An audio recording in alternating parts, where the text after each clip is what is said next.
Okay, hello all of you, welcome to my channel. मैं आज आप लोगों के लिए लेकर आ चुकी हूँ एक कलेक्टिव रीडिंग जिसका टॉपिक रहने वाला है कि उनका हाल क्या है आपके बिना। यानी आपके पर्सन हैं, उनकी करंट सिचुएशन, उनकी करंट फीलिंग, उनके करंट इमोशंस, या सीधी तरीके से कहें तो उनका हाल क्या है आपके बिना। ठीक है, तो शायद यहाँ पर ऐसा है कि आप लोग नो कांटेक्ट में हो या आपकी बात नहीं हो रही हो, तो इसीलिए आपको अंदाज़ा ना हो कि उनकी क्या सिचुएशन चल रही है।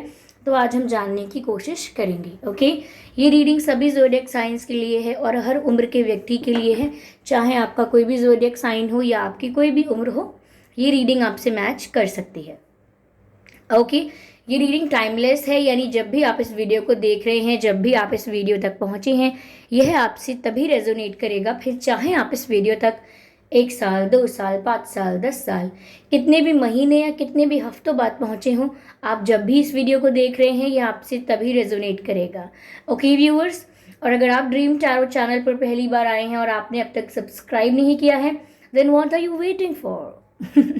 अगर आपने अब तक सब्सक्राइब नहीं किया है तो सब्सक्राइब ज़रूर करें, सब्सक्राइब ज़रूर करें और बन जाएं ड्रीम टैरो फैमिली का हिस्सा, क्योंकि मैं ऐसे ही डिफरेंट टॉपिक्स पर रीडिंग लेकर आती रहती हूँ। रीडिंग्स के दौरान intuitive messages and channel songs provide करती हूँ जो मैं नहीं चाहती कि आप मिस कर पाएँ, इसीलिए ज़रूर सब्सक्राइब करें और बेल आइकन को प्रेस करना ना भूलें, क्योंकि अगर आप बेल आइकन प्रेस करेंगे तो जब भी मैं कोई वीडियो लेकर आऊँगी सबसे पहले वो वीडियो आप देख पाएंगे। ओके, सबसे पहले वो आप तक पहुँचेगा। तो चलिए ज़्यादा और समय व्यर्थ नहीं करते हैं, यहाँ पर चेक करते हैं कि उनका हाल कैसा है, उनका हाल क्या है आपके बिना। Okay, let's start. I hope आप सब लोग अच्छे होंगे। Okay, stay positive. आइए चलिए देखते हैं कि उनका क्या हाल है आपके बिना। पहला ही कार्ड जो अनफोल्ड हुआ है विच इज 7 ऑफ सोर्ड्स। ठीक है, okay viewers, 7 of sword is the first card we have.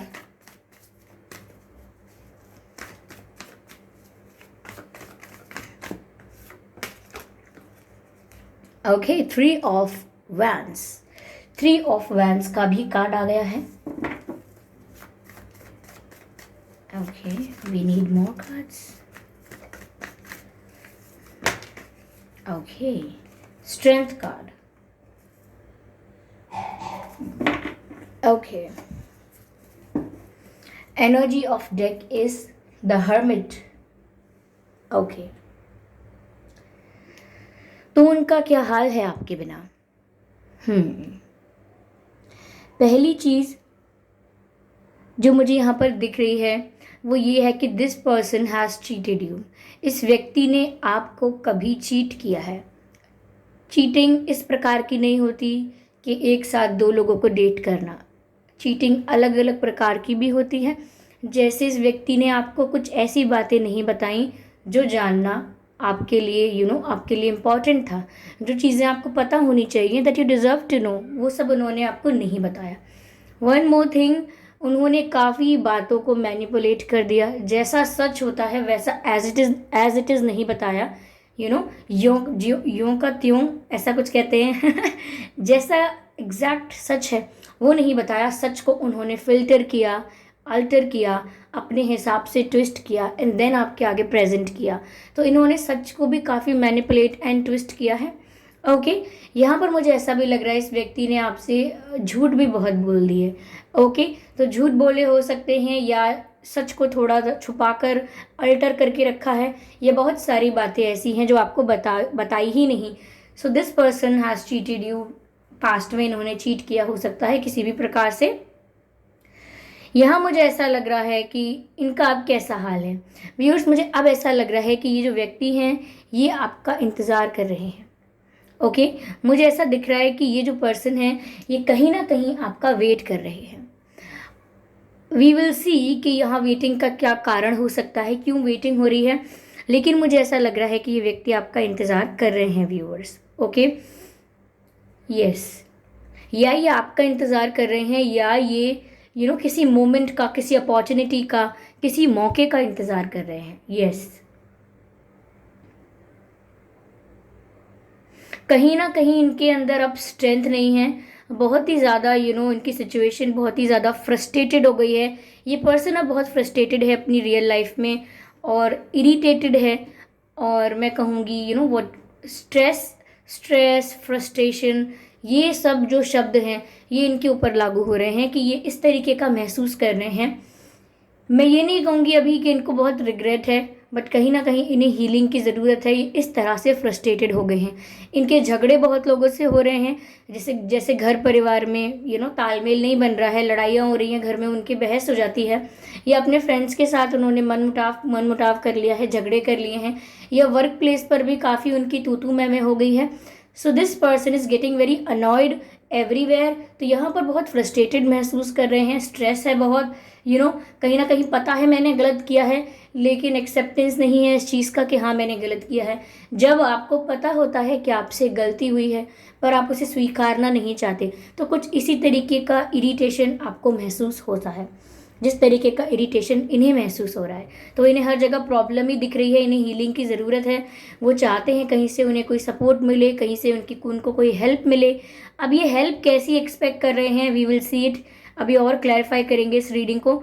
But situation कुछ ऐसी है, ये वेट कर रहे हैं किसी मोमेंट का। और दूसरी चीज़ ये कि सबके साथ फ्रस्ट्रेशन हो रही है या इरिटेट हो गए हैं, सबके साथ आर्ग्यूमेंट या झगड़े अगर हुए हैं, या अगर झगड़े भी नहीं हुए हैं तो एक डिस्टेंस क्रिएट हो रहा है लोगों के साथ, इनका मन नहीं लग रहा है दूसरों के साथ। तो मुझे ऐसा लग रहा है कि इन्होंने अपने आप को अकेला कर लिया है। तो आपके बिना व्यूअर्स, ये व्यक्ति जो हैं ये अकेला भी महसूस कर रहे हैं। यहाँ पर हर्मिट का कार्ड है, ऐसा लग रहा है कि इन्होंने अपने आप को आइसोलेट कर लिया है because they are feeling exhausted. यह व्यक्ति बहुत ही ज़्यादा एग्जॉस्टेड फील कर रहे हैं। एग्जॉस्ट यानी कि जैसे बहुत थका हुआ, टायर्ड, परेशान, फेड अप, तंग आया हुआ व्यक्ति हर चीज़ से, ऐसा कुछ फेड अप लग रहे हैं ये लाइफ से। और कहीं ना कहीं यहाँ ऐसा लग रहा है कि अपने आप को अकेला करना चाहते हैं, क्योंकि जो भी इनको मिलता है, जो भी इनसे बात करता है, ये बहुत इजीली इरिटेट हो जाते हैं, इन्हें बहुत इजीली गुस्सा आ जाता है, कुछ उल्टा भी बोल सकते हैं। तो अपने आप को अकेला रख रहे हैं। तो ये जान के अपने आप को अकेला रख रहे हैं, दूर रह रहे हैं लोगों से, क्योंकि बहुत ज़्यादा एग्जॉस्ट फील कर रहे हैं। और अपने व्यक्तित्व को लेकर, यानी कि अपनी पर्सनालिटी को लेकर इस व्यक्ति को ज़रा भी जानकारी नहीं है कि अगर मुझसे गलती हुई है तो बिग डील क्या हो जाएगा अगर मैं स्वीकार कर लूँ। माफ़ी मांगना इज़ अ सेकेंड स्टेप, यानी कि माफ़ी मांगना तो दूसरी बात है। पहली चीज़ तो ये है कि आप अपने मन में तो स्वीकारिए कि आपने कुछ गलत किया था, but this person is not ready to accept, somewhere I can see. But अभी आगे देखते हैं, चीज़ें बदल सकती हैं। Let's see what is the energy. Okay, give me a moment. Okay, चलिए देखते हैं व्यूअर्स आगे क्या आता, कार्ड में क्या आता है। Why do I fumble with the words a lot?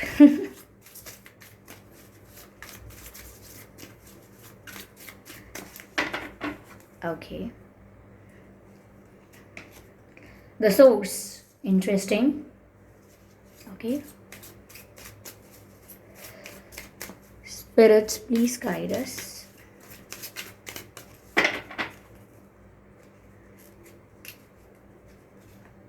Okay. Integration, तो ये चाहते हैं, इनका इंटेंशन ये है। Okay, let's see, I need one more card.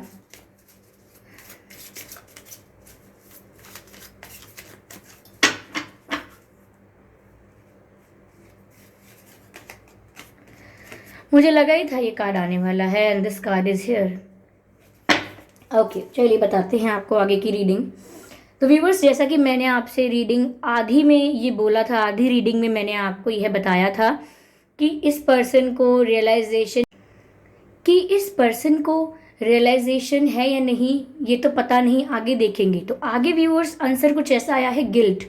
Okay, इनको गिल्ट हो रहा है, ये गिल्टी फील करते हैं, या ऐसा गिल्ट है इनके अंदर जिस वजह से इन्हें इतना गुस्सा आ रहा है, इतनी नेगेटिविटी इनके ऊपर हावी हो गई है। ये इतना गुस्सा कर रहे हैं, इतना इरिटेटेड हो रहे हैं, इतना फ्रस्ट्रेटेड हो रहे हैं, छोटी छोटी बातों पर सबसे इनके झगड़े हो रहे हैं, अपने जो इनके लोग हैं उनसे भी ये उल्टा कुछ बोल सकते हैं।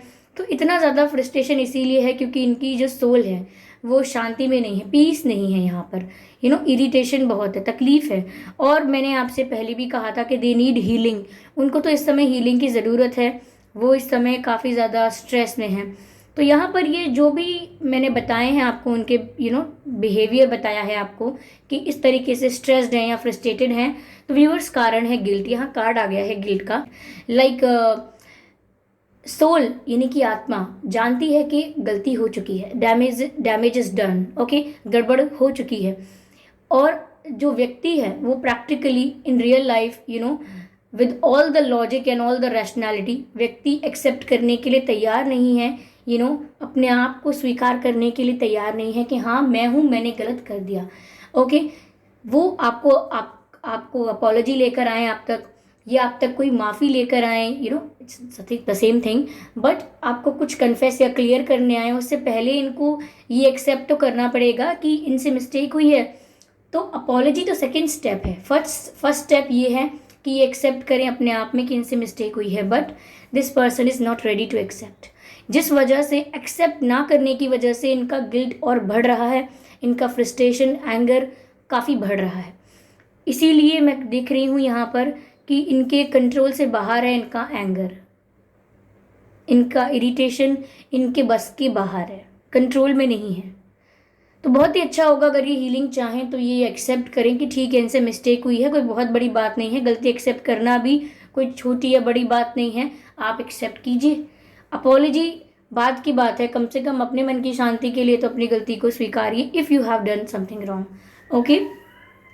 यहाँ मैंने कहा कि किसी चीज़ का वेट कर रहे हैं, किसी मोमेंट का वेट कर रहे हैं, किसी अपॉर्चुनिटी का वेट कर रहे हैं, तो यहाँ पर क्लियर हुआ है कि somewhere this person is waiting for the meeting with you, कहीं ना कहीं ये आपसे मिलना चाहते हैं, मुझे ऐसा लग रहा है। पर मैंने इस मीटिंग को यूनियन का नाम इसीलिए नहीं दिया, मैं दे सकती थी बट मैंने इसीलिए नहीं दिया क्योंकि मुझे यहाँ पर ऐसा लग रहा है कि एग्जैक्ट यूनियन का वेट नहीं कर रहे, बस ये आपसे मिलना चाहते हैं। ये चाहते हैं कि एक बार देख लें कि आप एकदम खुश हैं, हैप्पी हैं अपनी लाइफ में, यू आर ऑल गुड, तो इनको गिल्ट कम होगा। ये इनका एक थॉट है ऐसा, मैं नहीं कहूँगी कि इनका प्रॉपर डिसीजन है ऐसा, ये इनका एक यूं ही एक थॉट है इनके दिमाग में कि एक बार आपको देख लेंगे कि आप तो इनके बिना बहुत खुश हो, व्यूअर्स आपको इनकी याद भी नहीं आती है, आप तो अपनी लाइफ में बहुत खुश हो, तो इनको फिर कहीं ना कहीं तसल्ली हो जाएगी कि इतना भी कुछ गलत नहीं किया इन्होंने, सामने वाला व्यक्ति तो बहुत खुश है, बहुत ज़्यादा अपनी लाइफ को एंजॉय कर रहा है, तो कहीं ना कहीं मिलना चाहते हैं आपसे, नेक्स्ट मीटिंग एक्सपेक्ट कर रहे हैं आपके साथ। यस तो ये यूनियन नहीं है, मैं ऐसे कहूँगी एक छोटी सी मीटिंग ये चाहते हैं, they want to see you to satisfy themselves कि कुछ गड़बड़ नहीं है। मुझे यहाँ ऐसा भी लग रहा है व्यूअर्स, कहीं ना कहीं जो मैं कहूँगी कि जो भी ये गिल्ट इन्हें महसूस हो रहा है, ये सिर्फ और सिर्फ ये यहाँ पर क्लैरिफिकेशन निकल के आया है कि ये इनकी चीटिंग की वजह से हो रहा है। आई एम नॉट सेइंग कि ये बहुत ज़्यादा रियलाइज़ करे। देखिए फ़र्क क्या है, let me make it very easy for you. देखिए मैं ये कह रही हूँ कि उन्हें रियलाइजेशन नहीं है, बट उन्हें फिर भी गिल्ट हो रहा है। रियलाइजेशन इसीलिए नहीं है क्योंकि वो स्वीकारते नहीं हैं कि उनसे गलती हुई है, और गिल्ट इसीलिए हो रहा है बिकॉज स्पिरिट नोज कि उन्होंने गलत किया है। हमसे खुद भी ऐसा होता है जब हम कुछ गलत कर देते हैं, लेकिन अपने मन को समझाते रहते हैं झूठ बोल के कि नहीं नहीं कुछ नहीं हुआ होगा, नहीं नहीं बिल्कुल ठीक होगा, नहीं कुछ गड़बड़ थोड़ी हुई होगी, हाँ मैंने किया था लेकिन सब ठीक ही होगा, मेरे करने से इतना कुछ ख़राब थोड़ी हुआ होगा, मैं तो बस थोड़ी देर के लिए ऐसा किया था, बस 5 मिनट के लिए वो किया था, इससे कोई असर थोड़ी होगा उनको, मुझे नहीं लगता मेरी वजह से कोई नुकसान होगा। तो इस तरीके से डिनायल में है ये कि मुझे नहीं लगता कि मेरी वजह से उन्हें कोई इतनी तकलीफ हुई होगी, इसीलिए ये वेट कर रहे हैं या एक्सपेक्ट कर रहे हैं ऐसे मौके का, ऐसी अपॉर्चुनिटी का, जब कोइंसिडेंस में या कैसे भी अचानक सडनली आपकी इनकी मीटिंग हो जाए, या किसी और के थ्रू ही सही आप लोगों की मीटिंग हो जाए और ये देख लें कि आप बहुत खुश हैं, सेटिस्फाइड हो जाएं, तसल्ली मिल जाएगी मन को कि मैं तो खामा खा कुछ भी सोच रहा था या सोच रही थी, ये पर्सन तो बहुत खुश है, ओके, तो कहीं ना कहीं अपने आप को दिलासा तसल्ली देना चाहते हैं, because they do not have the strength, उनके अंदर इतनी स्ट्रेंथ नहीं है कि वो आपको आकर सॉरी बोलें, अपनी गलती माने। मैं ये नहीं कहूँगी, इन सब चीज़ों के लिए बहुत हिम्मत लगती है, बहुत ताकत लगती है, बहुत ही ज़्यादा टफ चीज़ें हैं ये, बहुत ही ईजी है, बहुत ही सिंपल है किसी को माफ़ करना। ओके, जैसे व्यूअर्स आपको बताया था मैंने एक तरीका कि अगर आपकी लाइफ में कोई भी इश्यूज आ रहे हैं, कोई भी प्रॉब्लम्स आ रहे हैं, तो आप डिवाइन से कहिए, जिस भी नेचुरल फोर्स को, नेचुरल पावर को आप मानते हैं, उनसे आप कहिए कि जिन भी आत्माओं को आपने इंटेंशनली या अनइंटेंशनली, जाने में या अनजाने में अगर कभी भी हर्ट किया है, ओके, इस लाइफ में या पास्ट लाइफ में, तो आप उन सभी आत्माओं से माफ़ी मांगते हैं और आप उन सभी आत्माओं को माफ़ भी करते हैं जिन्होंने पास्ट लाइफ में या इस लाइफ में आपको जाने या अनजाने हर्ट किया है, आप उनको माफ़ भी करते हैं। तो यहाँ फॉरगिविंग भी कर रहे हैं और सॉरी भी कर रहे हैं आप। इस वजह से मैं ये नहीं कहूँगी कि आपकी लाइफ की प्रॉब्लम्स ख़त्म होती हैं, बट ये रिड्यूस होती हैं। बट कहीं ना कहीं ये पर्सन इतने ज़्यादा सेल्फ सेटिस्फैक्शन में रहना चाहते हैं कि नहीं, मुझसे गलती हुई ही नहीं है, नो, मैंने कुछ गलत नहीं किया, ऐसा कुछ तो ये बहुत ही स्टूपिड है। और मैं कहूँगी कि ऐसा करना दूसरे के लिए ज़्यादा प्रॉब्लमेटिक नहीं है, इनके खुद के लिए ज़्यादा प्रॉब्लमेटिक है, क्योंकि इस तरीके से अगर सर पकड़ना पड़े फ्रस्ट्रेशन की वजह से, you can see this card, अगर इस तरीके से सर पकड़ना पड़े फ्रस्ट्रेशन की वजह से, देन आई डोंट थिंक कि ये चीज़ आपके लिए वर्क कर रही है। डिनाई करना, अपनी गलतियों को डिनाई करना, ये आपके लिए वर्क नहीं कर रहा। ओके, यहाँ मुझे ऐसा लग रहा है व्यूवर्स कि इस पर्सन के नाम में या आपके नाम में पी हो सकता है, पी फॉर पैरट, और के हो सकता है, K for kite, S for sun, HIV and R and anything else? Okay, इतना ही व्यूअर्स, ये कुछ अक्षर हो सकते हैं आपके नाम में या आपके पर्सन के नाम में। तो इनका कुछ ऐसा हाल है आपके बिना, और इसमें सभी के लिए मैसेजेस आए होंगे, तो हो सकता है किसी से एक्यूरेटली मैच करे, किसी से कुछ % मैच करे, किसी से बिल्कुल भी ना करे। तो ओपन माइंडेड होकर ज़रूर सुने इसे। ओके, और थैंक यू सो मच अपना प्रीशियस टाइम देने के लिए और ड्रीम टैरो फैमिली का हिस्सा बनने के लिए। लेकिन अगर आपने अब तक सब्सक्राइब बटन को क्लिक नहीं किया है, तो मैं आपसे रिक्वेस्ट करना चाहूँगी कि सब्सक्राइब ज़रूर करें और बेल आइकन को प्रेस करना ना भूलें, क्योंकि मैं ऐसे ही डिफरेंट टॉपिक्स पर रीडिंग लेकर आती रहती हूँ। रीडिंग्स के दौरान intuitive messages and channel songs provide करती हूँ, जो मैं नहीं चाहती कि ये सब आप मिस कर पाएँ। इसीलिए सब्सक्राइब ज़रूर कर लीजिए और बेल आइकन को ज़रूर प्रेस कीजिए, क्योंकि अगर आप बेल आइकन को प्रेस करेंगे तो जब भी मैं कोई रीडिंग लेकर आऊँगी, सबसे पहले आप उसे देख पाएंगे। ओके व्यूवर्स, और अगर आप मुझे इंस्टाग्राम पर फॉलो करना चाहते हैं तो कर सकते हैं। मेरा इंस्टाग्राम अकाउंट लिंक डिस्क्रिप्शन में है। ओके व्यूवर्स, तो अगर आप चाहें तो मुझे वहाँ फॉलो कर सकते हैं। और आपके कमेंट्स बहुत प्रीशियस हैं, और एक मेन इंपॉर्टेंट मैसेज जो मुझे अब हर वीडियो में देना चाहिए, कोई अगर ड्रीम टैरो नाम का आईडी बनाकर आपको रिप्लाई करता है, कमेंट करता है कि ये नंबर ले लीजिए, ये कॉन्टैक्ट डिटेल ले लीजिए, बात कर लीजिए, मेरे जैसा आईडी बनाकर, मेरे जैसा प्रोफाइल पिक्चर लगाकर, तो प्लीज़ ऐसे किसी ट्रैप में मत फंसिएगा। ये सब झूठ है, फ्रॉड है। प्लीज़ आप लोग समझदार हैं, इस बात का ध्यान रखें कि अगर मुझे कोई कॉन्टैक्ट डिटेल प्रोवाइड करनी होगी तो मैं आपको एक एक करके कमेंट थोड़ी करूँगी, मैं आपको डिस्क्रिप्शन में डिटेल्स दूंगी, वीडियो में बताऊंगी। ओके, तो इतना समझें। ओके, तो चलिए मिलते हैं अगली रीडिंग में, और इस पर्सन को लेकर क्या करना है ये आप ही डिसाइड कीजिए। आई एम नॉट सेइंग कि कुछ करना है आपको। अगर आपको जानना था कि इनका हाल क्या है आपके बिना, तो कुछ ऐसा हाल है, they want to see you, they want to meet you just to see that are you fine, are you okay, you're going good। अगर आप बहुत ही अच्छे अपनी लाइफ में बहुत मज़े कर रहे हैं, तो इनको एक इल्यूजन, एक फेक इल्यूजन हो जाएगा दिमाग में कि ये तो ठीक है, मैंने कुछ नुकसान किया ही नहीं, मैंने किसी को हर्ट नहीं किया, दिस पर्सन लुक्स फाइन। तो व्हाट दे वांट, खुश भी ना रहें, मूव ऑन भी ना करें, एंजॉय ना करें। अगर कभी आपने हर्ट किया था तो उसे पकड़ के बैठे रहें। So that's very funny. Okay, तो चलिए मिलते हैं अगली रीडिंग में, तब तक के लिए bye bye family, bye bye angels.